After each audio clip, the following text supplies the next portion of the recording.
Hi guys, you are watching my channel Ehsan pets. अस्सलाम वालेकुम। मैं हूं एहसन ज़फ़र, कराची, पाकिस्तान से। तो गाइस, आज हम बहुत ही इम्पॉर्टेंट मिस्टेक जो है वो डिस्कस करेंगे। ये वो मिस्टेक है जो आप लोग बहुत आसानी से कर जाते हैं और बड़े बड़े ब्रीडर इसमें धोखा खा जाते हैं। यानी कि इतनी ख़तरनाक गलती है कि बड़े बड़े पुराने ब्रीडर धोखा खा जाते हैं। धोखा कैसे खा जाते हैं कि ये मेरे साथ भी होता रहा है पहले, तो मैं इसलिए आपसे डिस्कस कर रहा हूँ। ऐसा नहीं है कि मैं I am a very knowledgeable person, I am the only knowledgeable person in the world, not like that. ऐसा बिल्कुल भी नहीं है। हर बंदा अपनी अपनी गलतियों से सीखता है। अच्छा, देखें कौन सी गलती क्या है ये।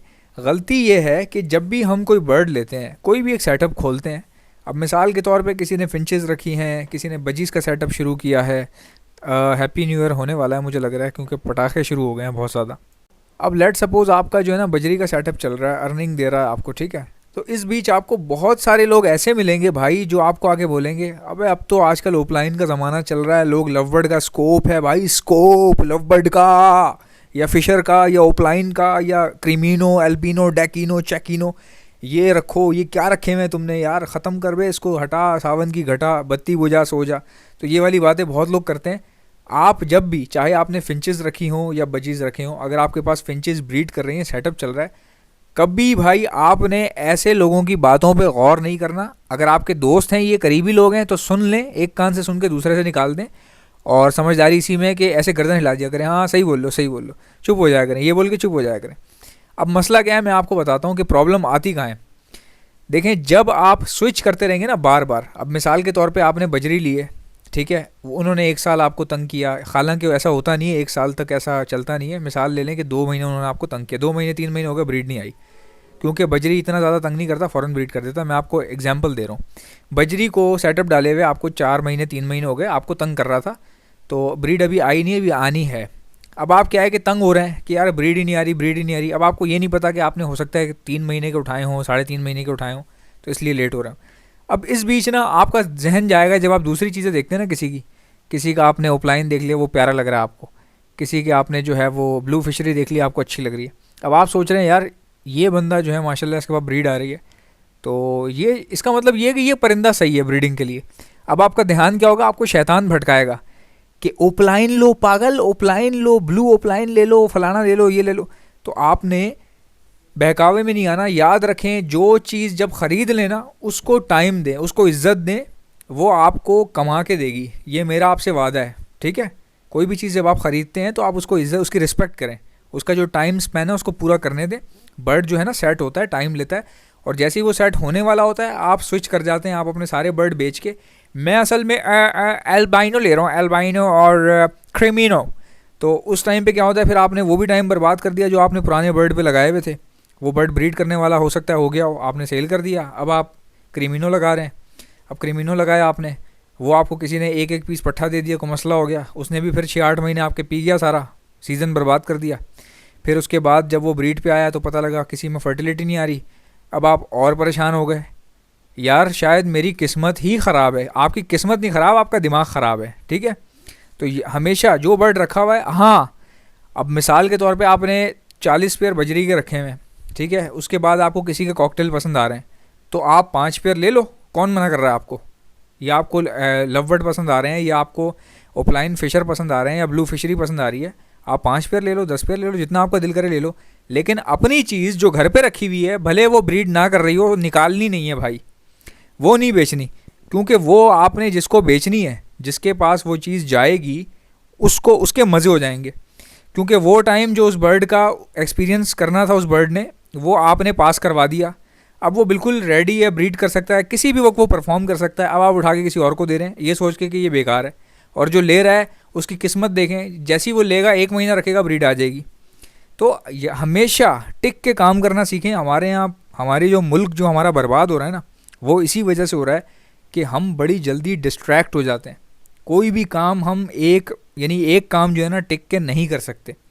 डिस्ट्रैक्ट ना हुआ करें, वैरायटी पे आप काम करें बेशक, लेकिन अपने जो पुराने बर्ड हैं उन पे भरोसा रखें ना। जो आपने पहले लिए हैं उनको परफॉर्म करने का मौका तो दो यार।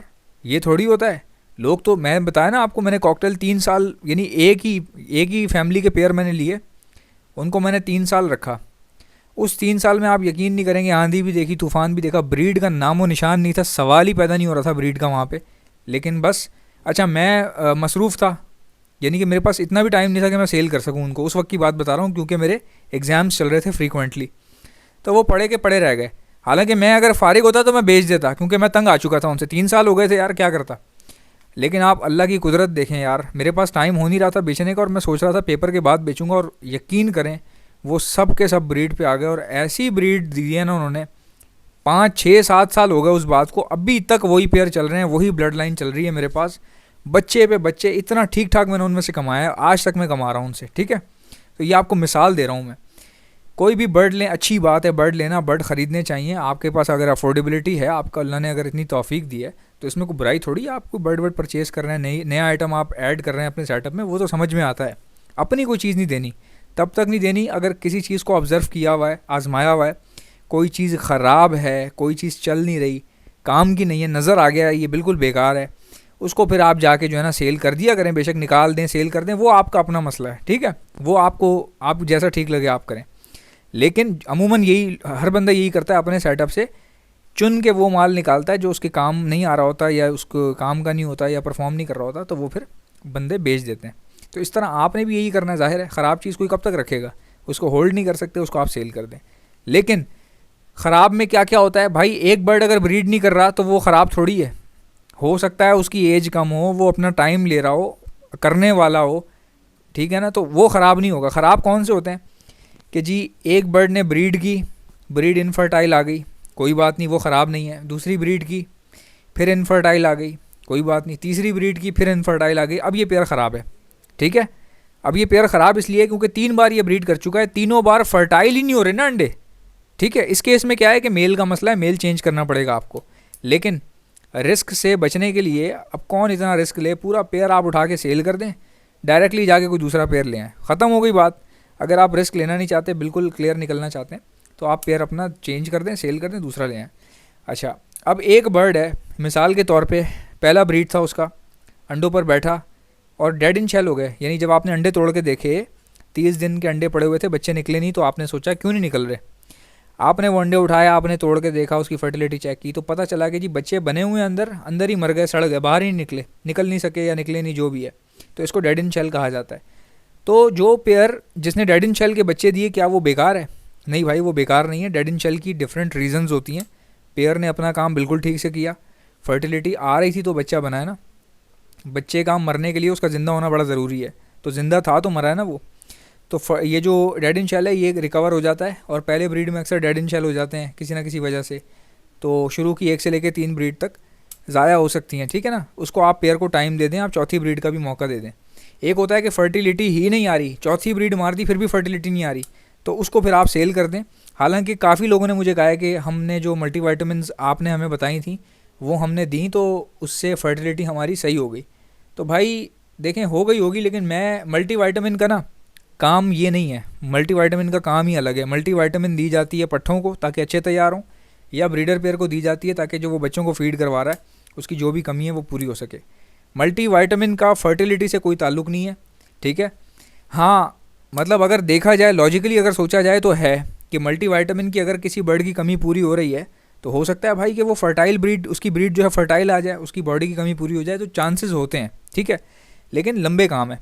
कोई पेयर आपने देख लिया कि भाई 3 बार ऐसा हो चुका है और यानी कि ब्लड ही नहीं आ रहा, अंडों में ब्लड ही नहीं है, फर्टिलिटी का नाम ही नहीं है, 3 4 बार हो गया ऐसा, तो फिर वो पेयर आप उठा के दे दें, बजाय इसके कि 3 बार आप टाइम ज़ाया कर चुके हैं ऑलरेडी, फिर आप मल्टीवाइटामिन उसको दे रहे हैं। अब मल्टीवाइटामिन आप अपनी ज़ाया कर रहे हैं, ये समझ लें, हो सकता है ज़ाया कर रहे हों, ठीक है। तो आप अपना पेयर सेल कर दें और कहीं अच्छी जगह अपना टाइम जो है वो इन्वेस्ट करें, किसी अच्छे पेयर के साथ अपना टाइम इन्वेस्ट करें, ठीक हो गया। ये केसेस होते हैं, दिमाग से चलना पड़ता है, चीज़ों को हैंडल करना पड़ता है। जो ब्रीडर होता है ना वो बहुत सारी गलतियाँ कर सकता है, लेकिन करने से बच इस तरह सकता है कि वो दूसरों को अगर देख रहा है या किसी की बात सुनता है। अब जैसे मैं हूँ, ये जो मैं इतनी नॉलेज लाता हूँ ये कहाँ से ला रहा हूँ, यानी मेरे घर में ये नॉलेज पैदा नहीं हो रही, मैं लोगों में उठता बैठता हूँ यार, उनके केसेस वो डिस्कस करते हैं आपस में, मुझे सुनने को मिल जाती है बात, मैं अपनी बीच में एनालिसिस डाल देता हूँ, मैं उनके साथ शेयर करता हूँ, वो मुझे बताते हैं ऐसे हो रहा है, हमने ये किया तो फिर बर्ड हमारा ठीक हो गया। तो बहुत सारी चीज़ें मुझे लोग बता रहे होते हैं कि हमने ऐसे किया तो बर्ड ठीक हो गया, तो वो मुझे एक्सपीरियंस मिल जाता है। तो इंसान सीखता है दूसरों से, वही चीज़ें मैं इस्तेमाल करता हूँ अपनी वीडियोज़ में वही उनके जुमले बताता हूँ, उनकी प्रॉब्लम डिस्कस कर लेता हूँ एक इमेजिनरी वीडियो बना के। उससे क्या हो रहा है, आपको नॉलेज मिल रही है ना, आपको प्रॉब्लम नहीं होगी ब्रीडिंग करवाते वक्त। यार सबसे बड़ी प्रायोरिटी पता है क्या है? पैसा। सीधी सी बात है, परिंदों का काम सारा पैसे का है। जितने भी लोग परिंदे रखते हैं ना, उसमें से मैंने अब ये देखा है कि इतना कमर्शियल हो गया है ना ये काम, कि शौकिया तो लोग रखते हैं, सभी रखते हैं, शौक सबको ही होता है, लेकिन असल जो मज़ा आता है ना शौक का, वो आता है पैसों से, जब आपके पास कमाई आ रही हो। तो आई होप कि मेरी वीडियोस आपको अच्छी लगती होंगी। अगर अच्छी लगती हैं तो यार लाइक कर दिया करो, और अगर आप मेरे चैनल पर नए हो तो सब्सक्राइब कर लो। कोई इतनी बड़ी मौत नहीं आ जाएगी आपको, कब तक ऐसे ही मिलते रहोगे स्क्रॉल करते हुए। आपसे मुलाकात होगी इंशाल्लाह नेक्स्ट वीडियो में। अल्लाह हाफिज़।